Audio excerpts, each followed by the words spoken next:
एक oxidation reduction जो discuss किया था, कोई एलिमेंट है हमारे पास, ए कोई एलिमेंट है, ये एलिमेंट अगर अपना इलेक्ट्रॉन दे रहा है एंड ए पॉजिटिव बन पा रहा है, तो हम इसको बोलते हैं ऑक्सीडेशन प्रोसेस। और इस ऑक्सीडेशन प्रोसेस में जो इलेक्ट्रॉन देता है उसे हम बोलते हैं रिड्यूसिंग एजेंट।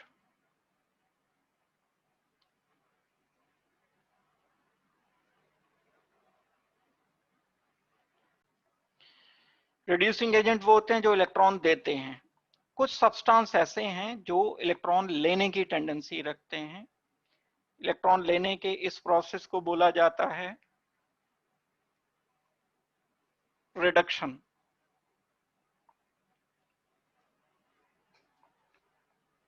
रिडक्शन प्रोसेस में जो इलेक्ट्रॉन गेन करता है उसको हम बोलते हैं ऑक्सीडाइजिंग एजेंट।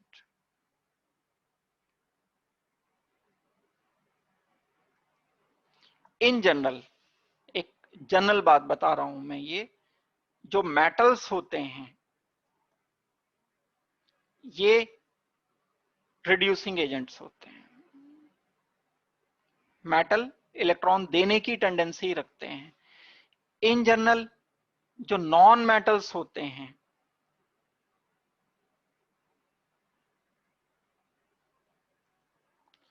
वो ऑक्सीडाइजिंग होते हैं, इलेक्ट्रॉन लेने की टेंडेंसी रखते हैं।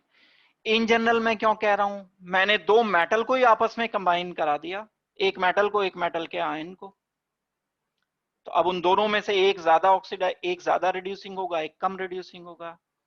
जो कम रिड्यूसिंग होगा उसके आयन को इलेक्ट्रॉन लेना पड़ेगा। तो इसलिए मैं इन जनरल बोल रहा हूं। जब हम एक बहुत स्ट्रॉन्ग ऑक्सीडाइजिंग, एक बहुत स्ट्रॉन्ग रिड्यूसिंग लेते हैं, एलिमेंट लेवल पर जब हम बात करते हैं, तब जो मेटल्स होते हैं, मेटल कौन से, जैसे सोडियम, जैसे पोटेशियम, जैसे रुबोडियम, जैसे सीजियम, जैसे कैल्शियम, जैसे एल्यूमिनियम, जैसे आयरन, ये सब मेटल्स हैं।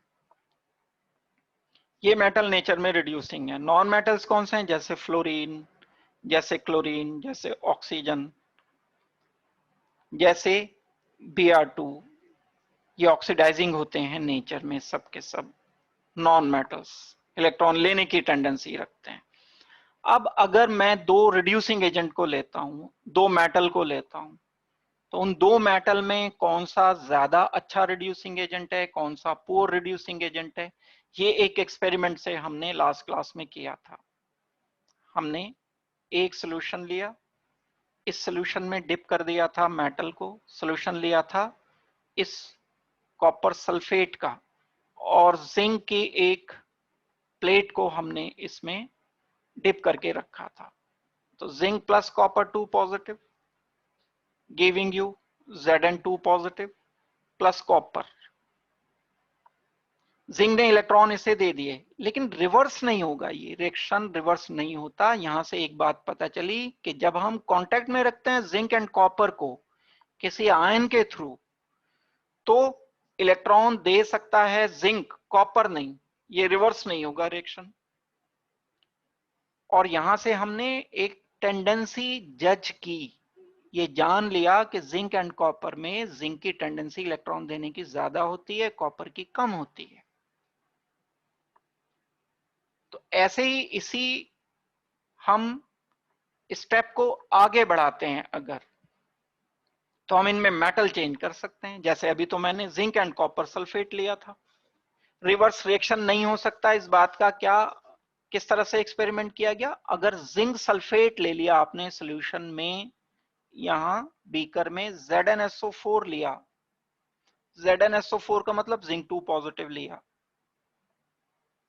और कॉपर की रॉड आपने डिप करके रखी इसमें, तो अब ये कॉपर 2 पॉजिटिव नहीं आएगा सोल्यूशन में, जिंक इस पे डिपॉजिट नहीं होगा, ये वाला प्रोसेस नहीं होगा।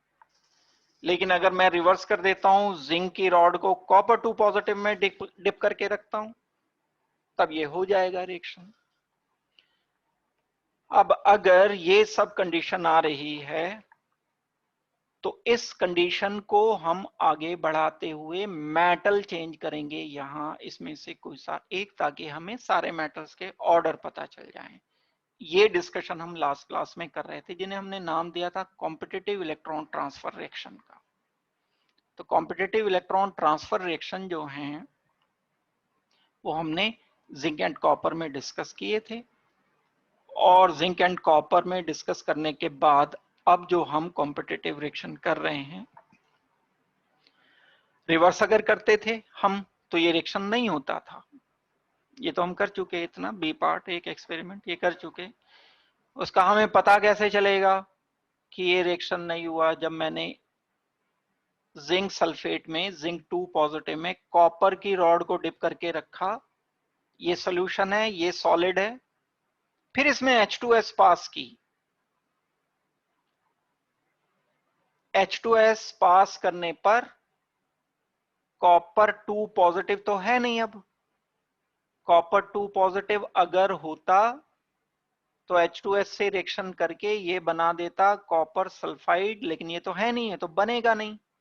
तो no precipitate of copper sulphide are found on passing H2S। इससे क्या बात पता चली कि ये रिएक्शन नहीं होता है, यानी रिवर्स रिएक्शन, जो अपोजिट रिएक्शन अभी हमने थोड़ी देर पहले डिस्कस किया, वो नहीं होता है।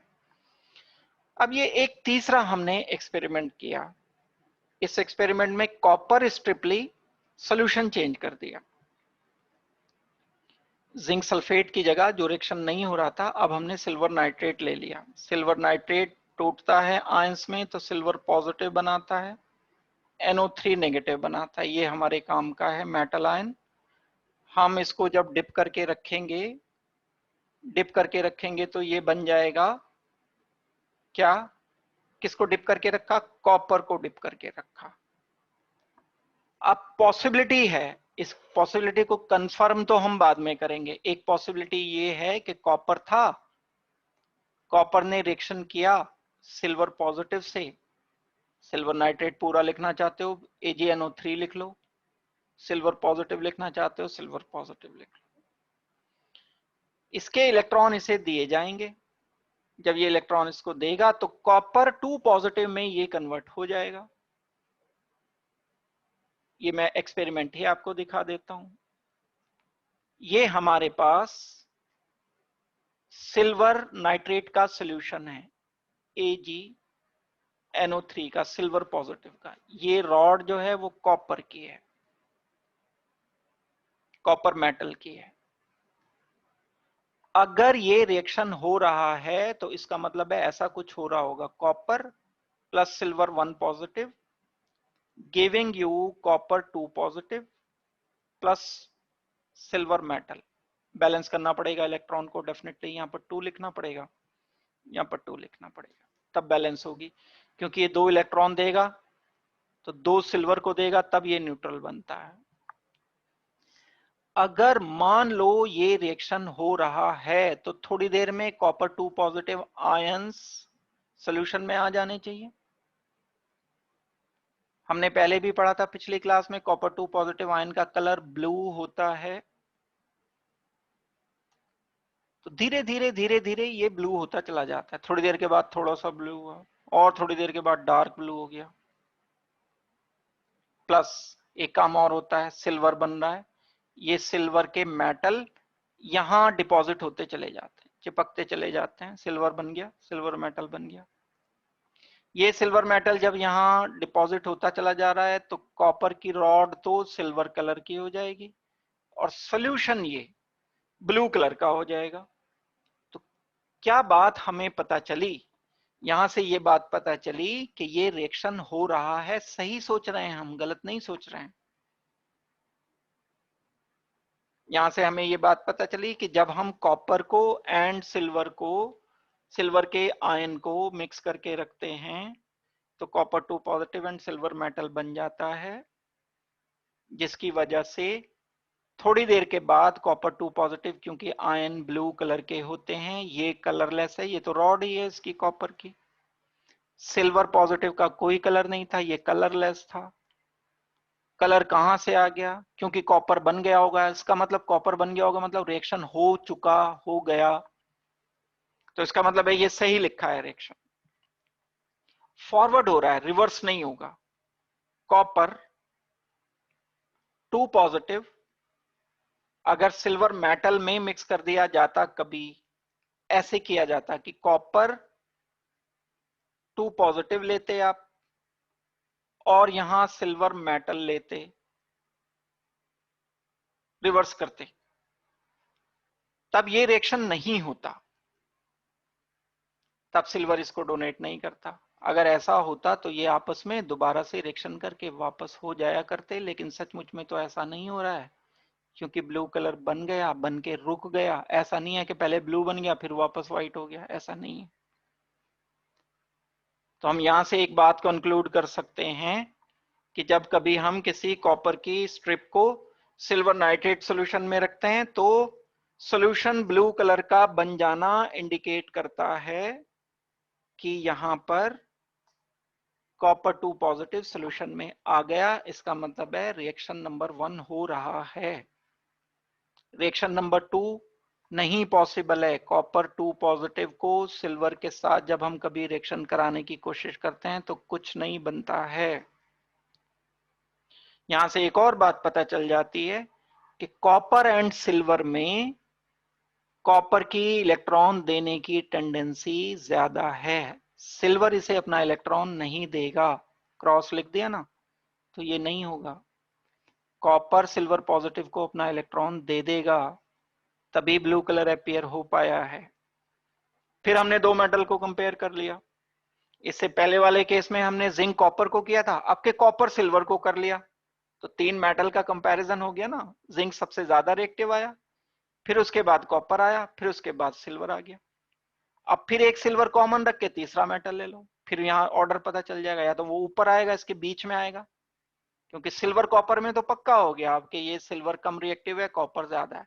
अगर सिल्वर से अब कोई ज्यादा आया तो वो इनके बीच में हो सकता है, पॉसिबल है, इसके नीचे हो सकता है। तो पूरी एक सीरीज बन जाती है रिएक्टिविटी की, जिसको हम इलेक्ट्रोकेमिकल सीरीज नाम देते हैं। ये एक्सपेरिमेंट आपको समझना चाहिए, अगर सब्जेक्ट समझना, अंडरस्टैंडिंग की बात है। रटना है, एक पढ़ने का तरीका ये भी है कि मैं फॉर्मूला लिखाऊं आपको सीधे कह दूं याद कर लो सीधा, वो भी एक वे होता है। जिंक की रिएक्टिविटी सबसे ज्यादा है, कॉपर की उससे कम है, सिल्वर की रिएक्टिविटी सबसे कम है, और ये हमने एक्सपेरिमेंटली प्रूव किया। अब ये वैसे तो कलर नजर आ गया, लेकिन हम इसका केमिकल टेस्ट भी कर सकते हैं। यहां पर हम थोड़ी देर के बाद ये टेस्ट कर सकते हैं कि जो सिल्वर आयन थे वो खत्म हो गए सब के सब, यहां कॉपर 2 पॉजिटिव आयन अपीयर हो गए। तो अब अगर मैं इस सोल्यूशन में कॉपर, जब हमने रिएक्शन किया ही नहीं, मान लो ये अलग रखी है रॉड, कॉपर की रॉड अलग रखी है, और यहां सिल्वर नाइट्रेट, इसमें AgNO3 है, Ag पॉजिटिव है यानी कि, तो ये तो कॉपर 2 पॉजिटिव का टेस्ट थोड़ा ही मिलेगा इसमें। लेकिन अगर मैं इस रॉड को, जिसमें कॉपर 2 पॉजिटिव नहीं है, कॉपर है, इसमें थोड़ी देर रख करके छोड़ दूं, तो इसमें कॉपर 2 पॉजिटिव आने शुरू हो जाएंगे। 1-2 घंटे के बाद, 3 घंटे के बाद ये कॉपर 2 पॉजिटिव का टेस्ट पॉजिटिव देगा। कॉपर 2 पॉजिटिव का जो भी टेस्ट होता है, आप इसमें H2S पास करो, कॉपर सल्फाइड के प्रेसिपिटेट बन जाना इंडिकेट करता है कि यहां पर प्रेजेंट है कॉपर 2 पॉजिटिव, मतलब वो जो रिएक्शन हम कर रहे थे वो रिएक्शन सही कर रहे थे। इसका मीनिंग ये आ जाना चाहिए। समझ आ गई ना बात? अब हम रिवर्स करें, जैसा मैं अभी बता चुका आपको, कॉपर स्ट्रिप मैंने सिल्वर नाइट्रेट में जब की तब तो ठीक है, ये तो कर लिया, ये तो रिएक्शन पर आ गए। रिवर्स भी कर सकते हैं हम, सिल्वर स्ट्रिप को हम कॉपर 2 पॉजिटिव में प्लेस कर सकते थे। जब मैं इसको प्लेस करता हूं copper and silver 1 positive, copper ने इलेक्ट्रॉन दिए अपने, सिल्वर ने लिए, ये ऑक्सीडाइजिंग एजेंट, ये रिड्यूसिंग एजेंट, ये प्रोसेस इलेक्ट्रॉन देने का process oxidation, this is called as reducing. Agent, ये ले रहा है इलेक्ट्रॉन, लेने वाला is called as oxidising agent.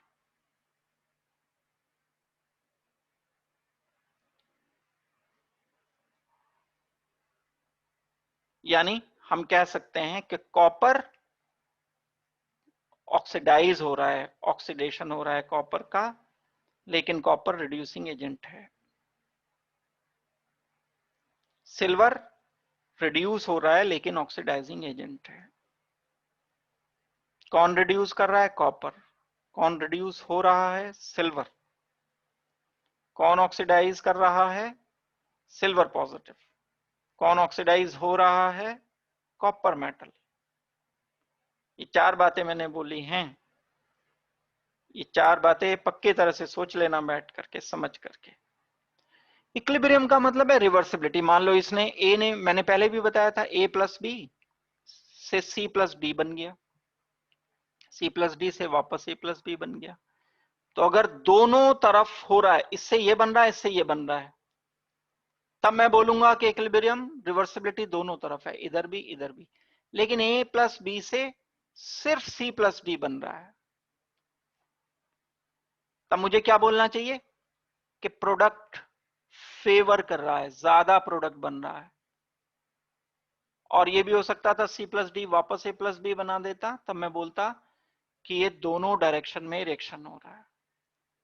ए ने बी से रिएक्शन किया, सी प्लस डी बन गया, डी एंड सी ने रिएक्शन किया, वापस ए प्लस बी बन गया। लेकिन ऐसा यहां पर नहीं हो रहा है। Equilibrium greatly favours towards product. इसका मतलब है सी एंड डी बन गए, वापस नहीं होगा ये, क्योंकि प्रोडक्ट की तरफ फेवर कर रहा है, प्रोडक्ट की तरफ चल रहा है ये रिएक्शन।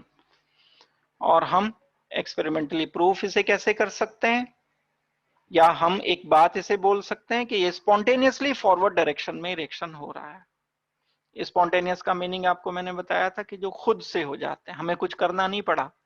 सिल्वर पॉजिटिव में बस मैंने कॉपर को डिप करके रख दिया, बस इंतजार किया, कुछ और नहीं करने की जरूरत है। केमिकल रिएक्शन ये खुद से हो जाएगा। इसको बोलते हैं हम स्पॉन्टेनिटी, स्पॉन्टेनियस रिएक्शन।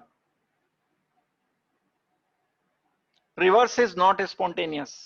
अगर मैं सिल्वर में, सिल्वर पॉजिटिव में कॉपर की रॉड डिप करके रखता हूं तो रिएक्शन नहीं होगा, तो मैं बोलूंगा non spontaneous. Spontaneous, non spontaneous, दो टाइप के ये रिएक्शन होते हैं।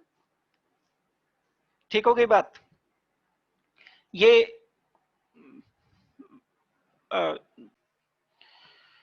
तो इस सारे के बाद हमने ये अभी तक जानने की कोशिश की है एक्सपेरिमेंटली कि कोई भी दो मेटल में या नॉन मेटल में कौन ज्यादा इलेक्ट्रॉन देने की टेंडेंसी रखता है या कौन ज्यादा इलेक्ट्रॉन लेने की टेंडेंसी रखता है।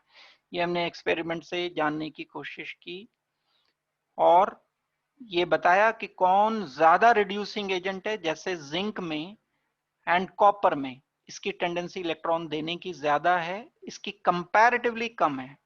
छोटा एरो लगाया, कम है, इसकी ज्यादा है। तो इसका मतलब क्या है कि zinc is more reducing than copper. ये एक, लेकिन एक अलग बात है, जो अब मैं टॉपिक कर रहा हूं शुरू, वो एक बिल्कुल अलग बात है। वो ऑक्सीडेशन नंबर है, उसका इससे कोई रिलेशन नहीं है, बहुत सिंपल है, अलग से पढ़ना पड़ेगा। फिर जब हम दोनों चीजों को पढ़ लेंगे, फिर इन दोनों को मिक्स करेंगे, क्लब करेंगे। ये जो अब पढ़ी हुई है एंड ऑक्सीडेशन नंबर जो है, इन दोनों को फिर हम मिलाएंगे एंड केमिकल रिएक्शन पढ़ेंगे।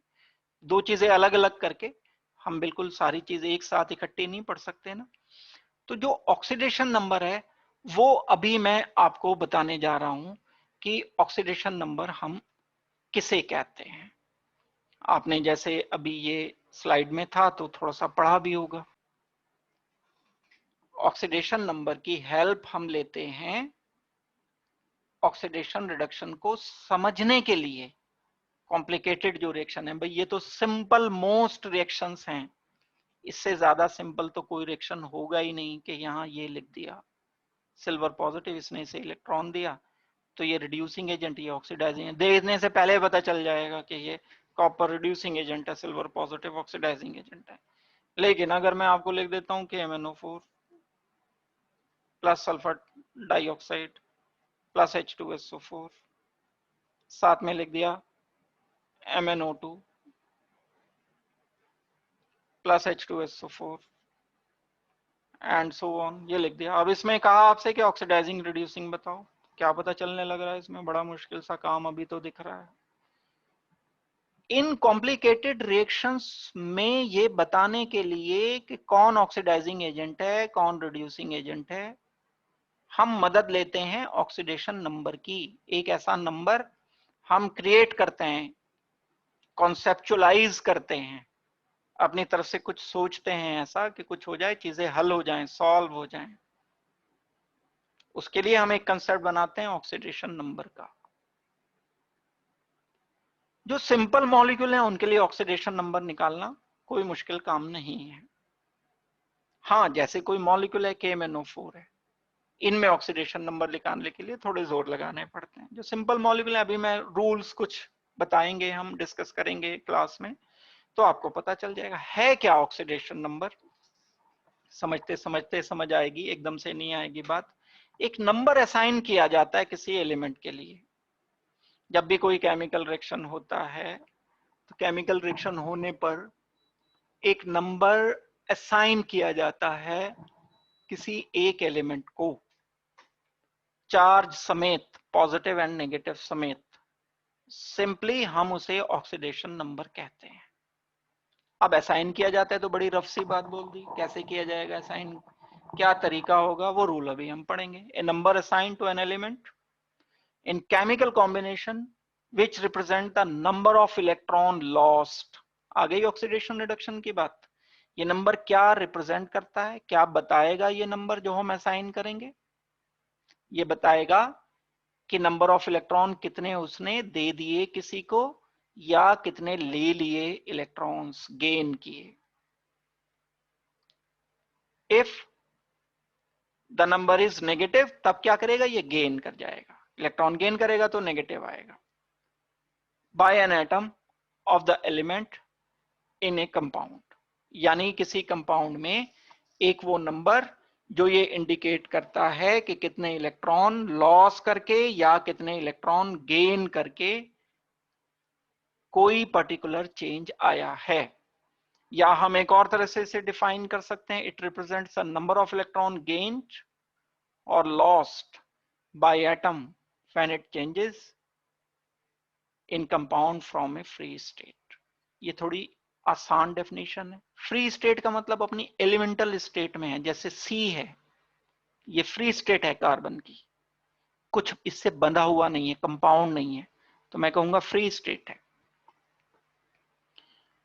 कोई भी एलिमेंट अपनी एटॉमिक स्टेट में जब होगा तो वो फ्री स्टेट में कहलाएगा। मैंने कंबाइन कर दिया, CO2 लिख दिया, ऑक्सीजन से कंबाइन किया, इधर राइट हैंड पे CO2 लिख दिया, ये कंबाइंड स्टेट में है कार्बन। अब इस कार्बन को हम एक नंबर असाइन करेंगे।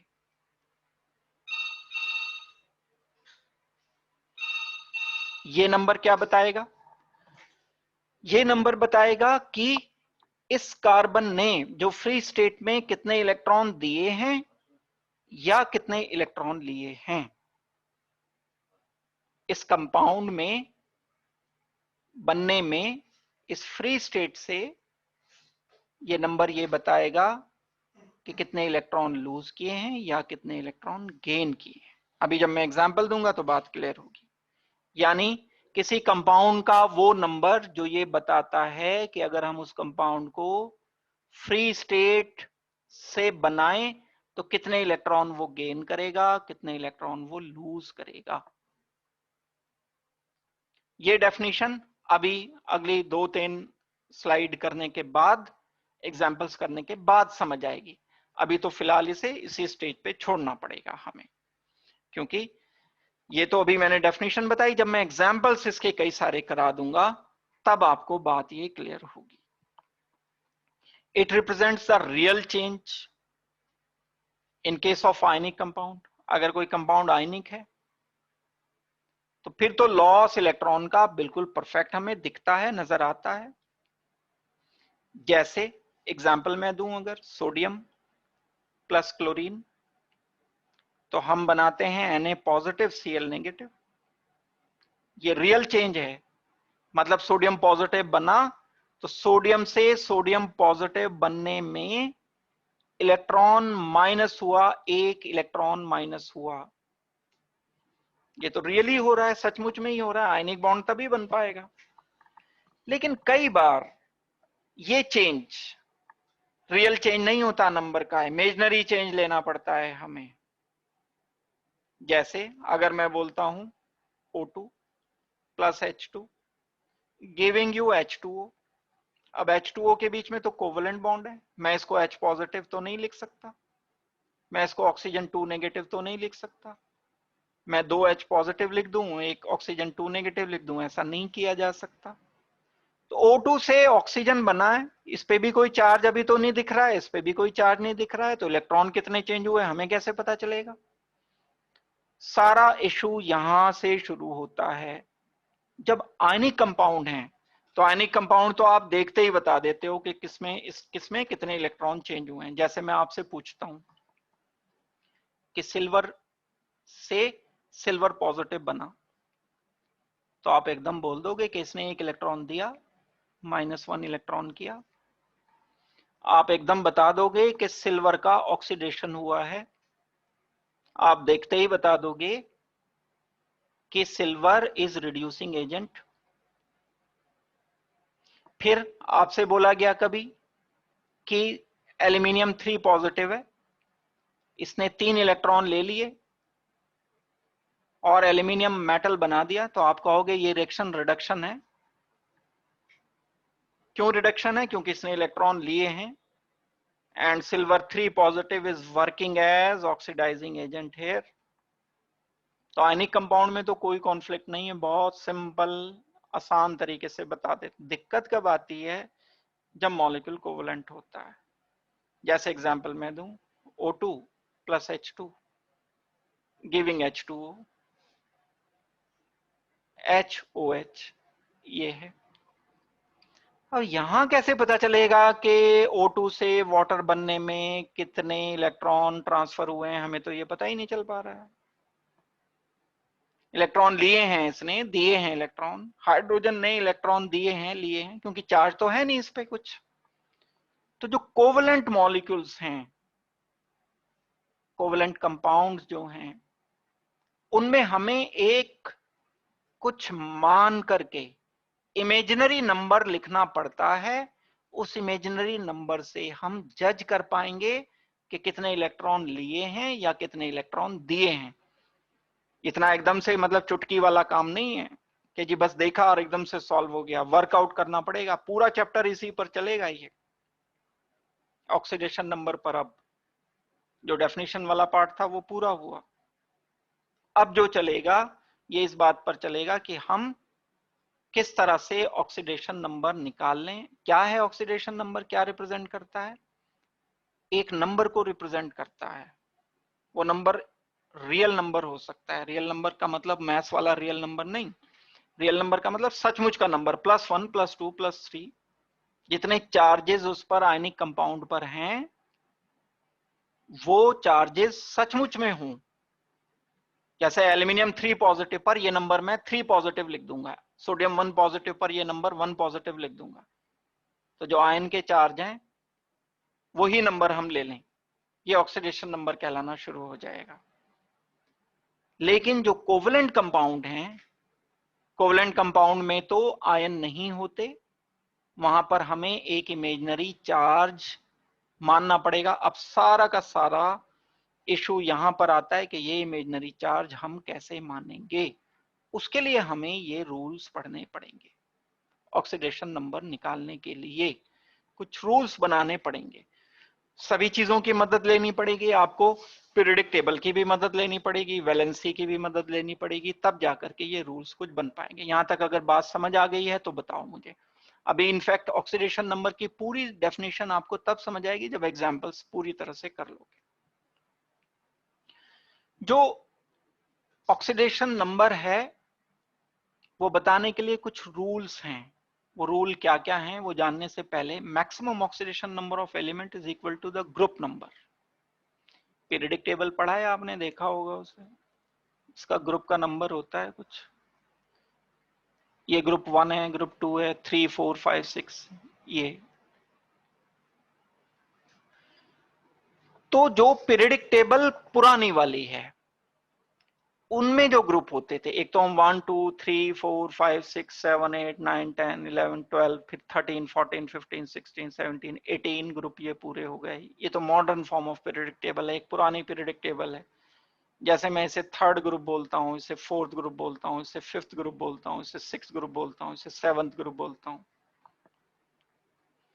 1A 1B, तो पुरानी वाली पीरियडिक टेबल के हिसाब से है ये रूल, जो ग्रुप नंबर है मैक्सिमम ऑक्सीडेशन नंबर उतनी हो सकती है। जैसे एल्यूमिनियम की मैक्सिमम, क्योंकि एल्यूमिनियम यहाँ ग्रुप थर्ड में आता है, तो मैक्सिमम ऑक्सीडेशन नंबर इसका 3 हो सकता है।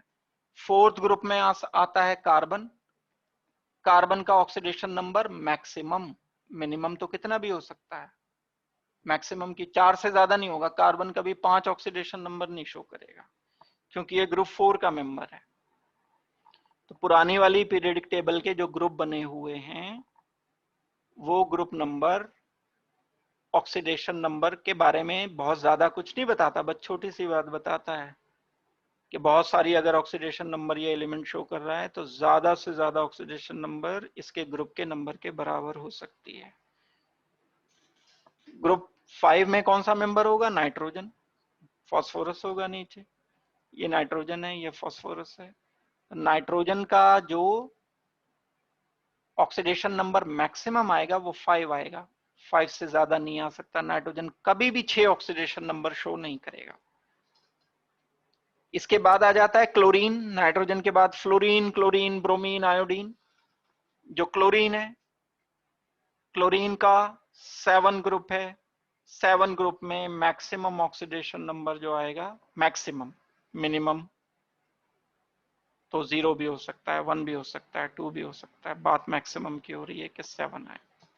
ग्रुप 1 ये तो है ही 1, ये तो है ही 2, मैक्सिमम ऑक्सीडेशन नंबर 1 रहेगी, 2 नहीं हो सकती कभी, मैक्सिमम 2 रहेगी। आप जानते भी हो कि कैल्शियम को बस हम 2 पॉजिटिव लिख सकते हैं। सेकंड ग्रुप में कौन है? कैल्शियम है, आपने पीरियड टेबल पढ़ रखा है। मैग्नीशियम है सेकंड ग्रुप में, तो कैल्शियम 2 पॉजिटिव है, कैल्शियम 3 पॉजिटिव कभी नहीं लिखा देखा होगा, क्योंकि मैक्सिमम ऑक्सीडेशन नंबर मतलब मैक्सिमम चार्ज जिस पर जो आ सकता है 2 पॉजिटिव आ सकता है। ये एक स्टेटमेंट है जो हमने किया है। कैसे समझ सकते हैं हम इसे? इस तरह से समझ सकते हैं, जैसे group outer shell configuration NS1, 1 group की बात हो रही है, ये S ब्लॉक, अगर मेरी बात आपको पीरियडिक टेबल में समझ आई हो तो ये ग्रुप 1 है, ये ग्रुप 2 है। पुराने पैटर्न में इसे 1A बोलते थे, इसको सेकंड ए बोलते थे। इसका कॉन्फ़िगरेशन क्या होता था? 1S1 होता था, इसका कॉन्फ़िगरेशन होता था 1S2, NS1 NS2 ये बोलते थे हम इसे। तो ये तो फिक्स है हमेशा के लिए, इसमें कुछ चेंज नहीं आता कभी भी। ऑक्सीडेशन नंबर के लिए एस ब्लॉक फिक्स्ड है, कोई कंफ्यूजन की कभी बात नहीं है।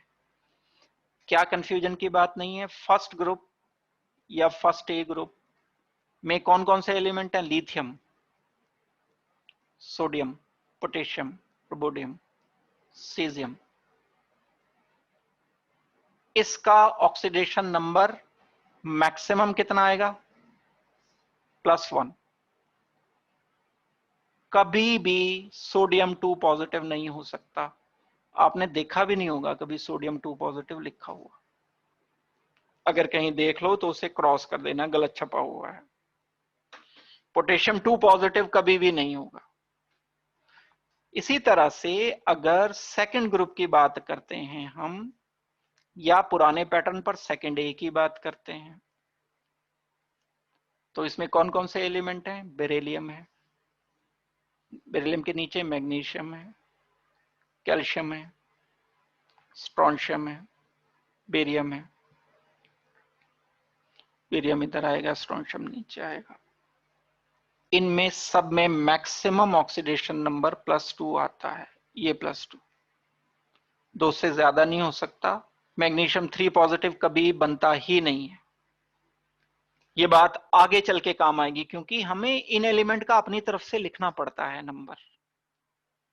अगर मैं कहता हूं कि कैल्शियम ऑक्साइड में ऑक्सीडेशन निकालो नंबर, तो अब ये बात हमने पढ़ ली कि कैल्शियम सेकेंड ग्रुप का मेंबर है, तो इसका +2 होगा मैक्सिमम। ये बात हमें आगे चल के काम आएगी। एक बात तो ये हो गई। दूसरी बात, थर्ड की बात आते हैं हम।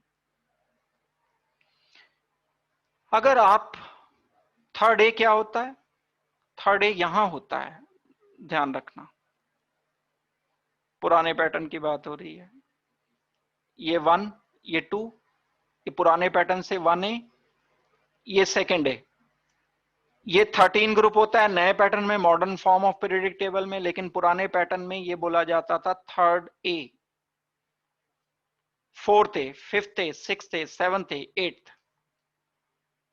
ये इनके नाम चल रहे हैं बस। यानी बस हमें सीधे क्या करना है, कोई बहुत स्पेशल कुछ अलग नहीं है कि कभी आप कहोगे तो नई पीरियोडिक टेबल शुरू हो गई। भाई वही तो है, बस मैं 13 को थर्ड बोल रहा हूं, यहां से हमने डी निकाल दिया बीच में से, 1 2 3 4 5 6 7 8। इसमें बहुत ज्यादा कॉम्प्लिकेसी भी नहीं है। जो कॉन्फ़िगरेशन है उस पे अगर ध्यान देते हो, जब यहां मैं पी ब्लॉक में कॉन्फ़िगरेशन इसका 13 का चेक करूंगा, तो NS2 NP1 P1 P2 P3 P4 P5 P6, ये 6 ग्रुप्स थे इसमें। तो थर्ड ए में कॉन्फ़िगरेशन ये आता है। तो अब हमें जो मैक्सिमम ऑक्सीडेशन नंबर सोचनी है वो इनके इलेक्ट्रॉन के बराबर। दो टाइप की ऑक्सीडेशन नंबर ये शो करते हैं, या तो p ऑर्बिटल से, ये दो अलग अलग सब शेल हैं, या तो इसके इलेक्ट्रॉन निकाल दो, या इन दोनों के मिला करके। नहीं, ऐसा तो नहीं है ना कि इसके छोड़ दिए बस अंदर वाले से इलेक्ट्रॉन थोड़ी निकाल सकते हैं, ऐसा नहीं कर सकते कि हमने बाहर के शेल के तो इलेक्ट्रॉन छोड़ दिए, यहां से इलेक्ट्रॉन निकाल लिए। अगर ये इलेक्ट्रॉन निकालने तो पहले ये निकालने पड़ेंगे।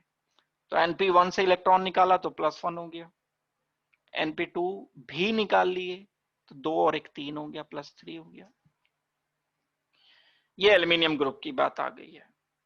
फोर्थ ग्रुप की बात जब आती है तो NS2 NP2, तो ये दो ये निकाल सकते हैं या ये चारों निकाल लें, तो 2 और 4 तो हो ही गए। ये ऑक्सीडेशन नंबर शो हो सकती हैं, ये एक जनरल ट्रेंड है। अब आप अगर इन सब को देखते हो तो इनमें कॉम्प्लिकेसी है, बिल्कुल इसमें कोई डाउट नहीं है कि आपको कॉम्प्लिकेटेड लग रहा है, लेकिन इसे मैं सिंपल कर रहा हूं। आपको सिर्फ क्या चीज याद रखनी है, सिर्फ एक चीज ये वाली याद रखनी है कि मैक्सिमम ऑक्सीडेशन नंबर इसका कितना है। मैक्सिमम ऑक्सीडेशन नंबर बस ये है, total number of electron outer shell में जितने हैं उसके बराबर, ये हो गया मैक्सिमम।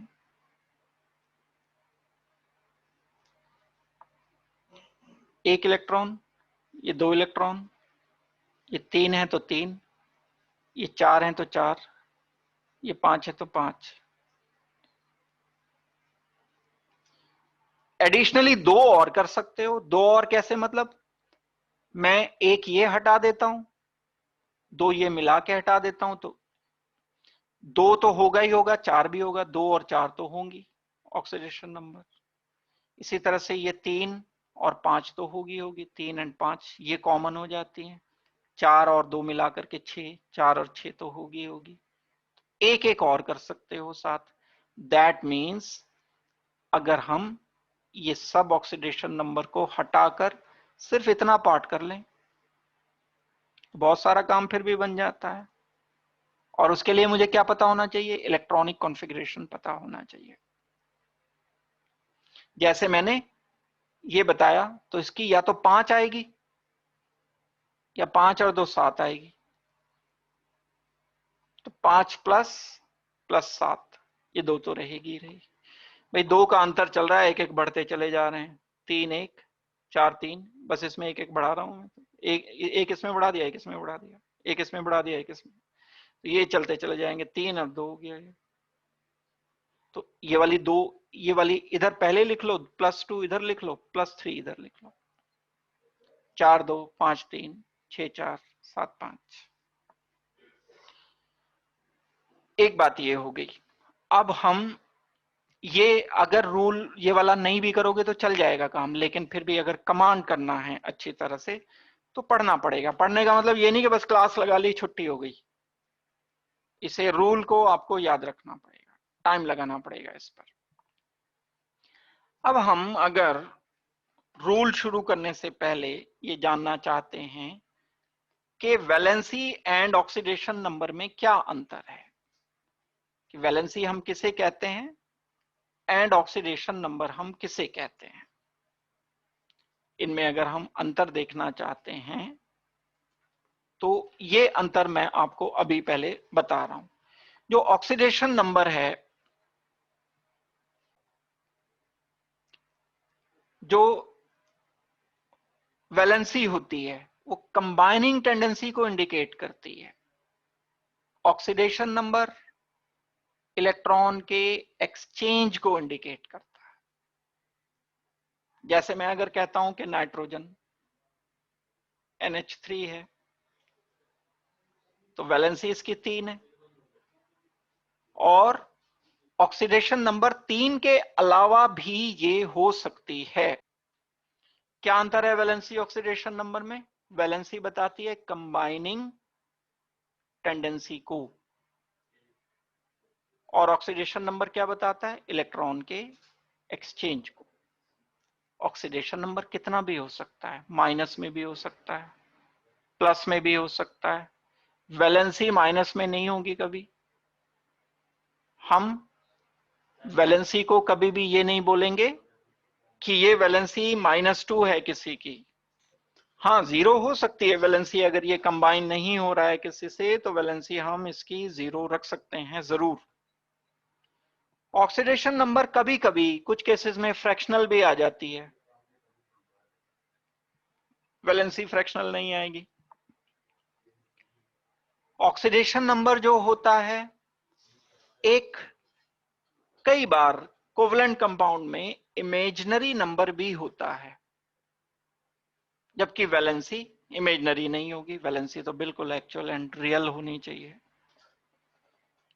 तो जो वैलेंसी होती है एंड ऑक्सीडेशन नंबर है, ये दोनों अलग अलग बातें हैं, इन दोनों को कंफ्यूज नहीं करना है, मिक्स नहीं करना है।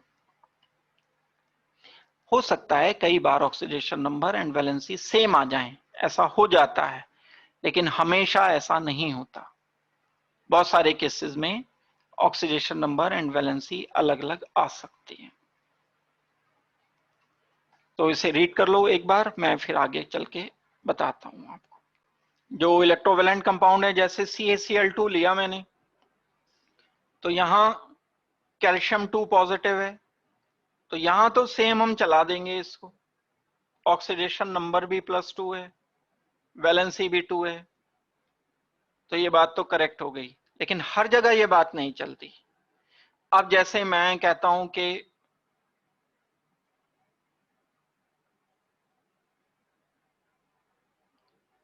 KMnO4 है, KMnO4 के केस में ऑक्सीडेशन नंबर अलग आएगा, वैलेंसी अलग आएगी। कोवलेंट कंपाउंड के लिए सारा इशू होता है, जो कंपाउंड अगर कोवलेंट है तब दिक्कत की बात है। वैलेंसी एंड ऑक्सीडेशन नंबर जो हैं वो सेम आएंगे इलेक्ट्रोवैलेंट कंपाउंड में, लेकिन कोवलेंट कंपाउंड में ये अलग अलग आते हैं।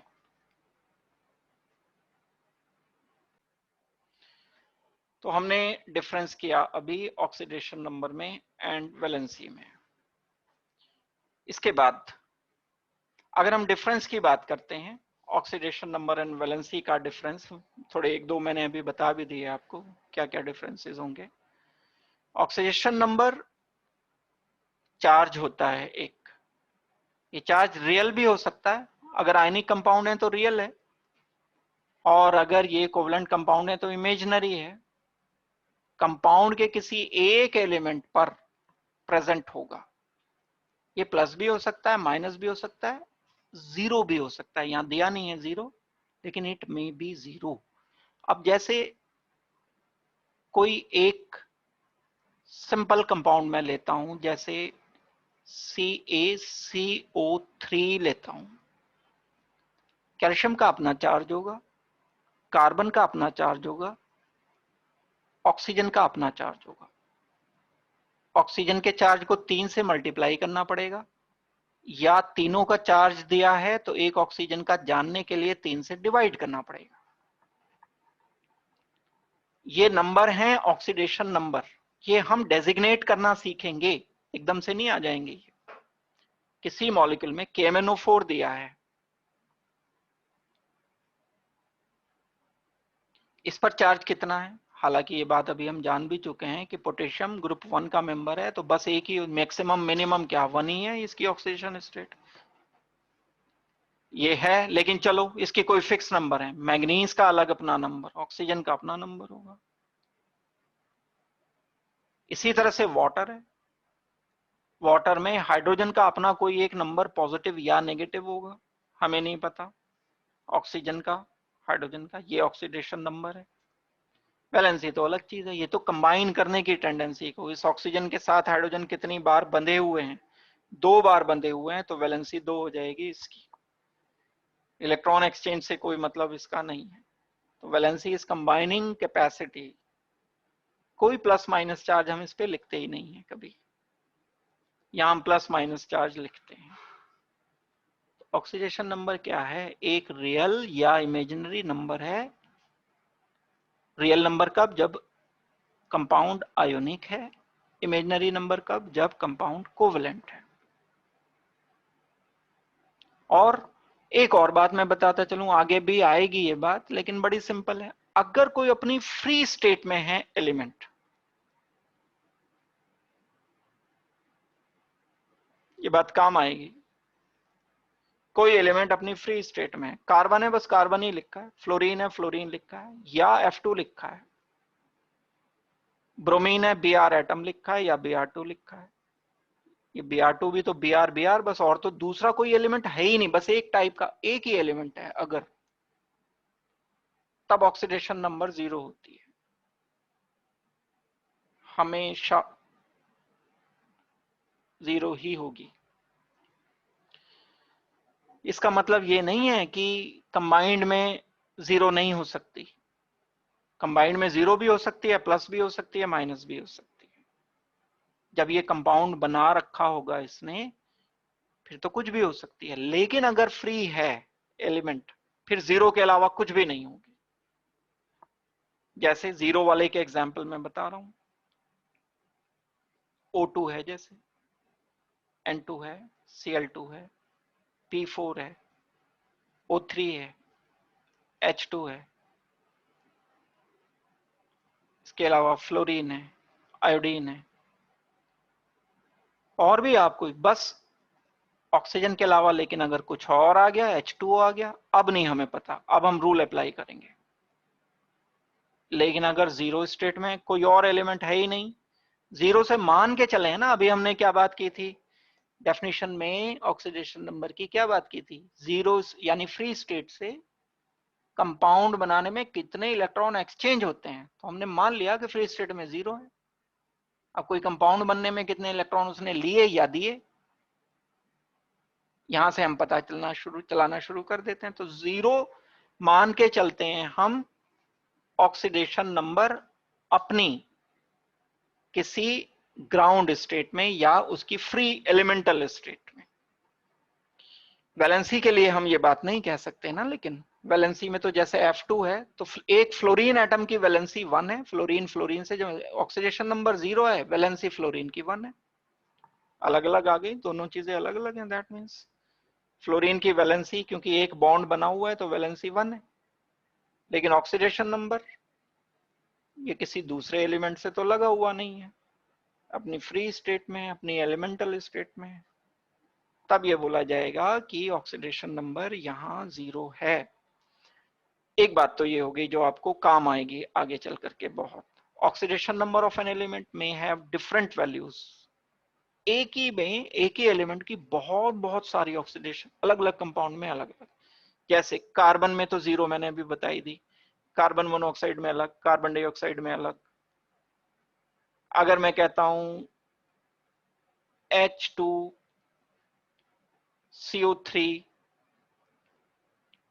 इसमें अलग, CH4 में अलग, कार्बन की अभी तो आपको सिर्फ ये पता चली कि यहां 0 है, इसमें ऑक्सीडेशन नंबर अलग आएगा, इसमें ऑक्सीडेशन नंबर अलग आएगा, इसमें ऑक्सीडेशन नंबर अलग आएगा। कार्बन की बात हो रही है, हाइड्रोजन ऑक्सीजन की तो अपनी अलग है, अभी हमने तो सिर्फ कार्बन को फोकस किया है, इसमें अलग आएगा।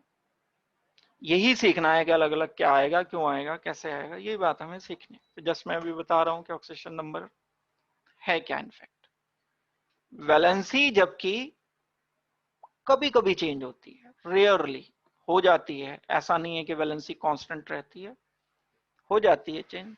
जैसे इसमें कार्बन की वैलेंसी 4 है, इसमें कार्बन की वैलेंसी 4 है, इसमें कार्बन की वैलेंसी 4 है। अगर हम लिखते हैं C2H6, इसमें भी कार्बन की वैलेंसी 4 है। अगर हम लिखते हैं C2H2, इसमें भी कार्बन की वैलेंसी 4 है, ऑक्सीडेशन नंबर अलग अलग है। ऑक्सीडेशन नंबर एक नंबर है, पॉजिटिव नेगेटिव, एक वाइड रेंज चलती है ऑक्सीडेशन नंबर की, अलग अलग वैल्यूज हो सकती हैं अलग अलग कंपाउंड में।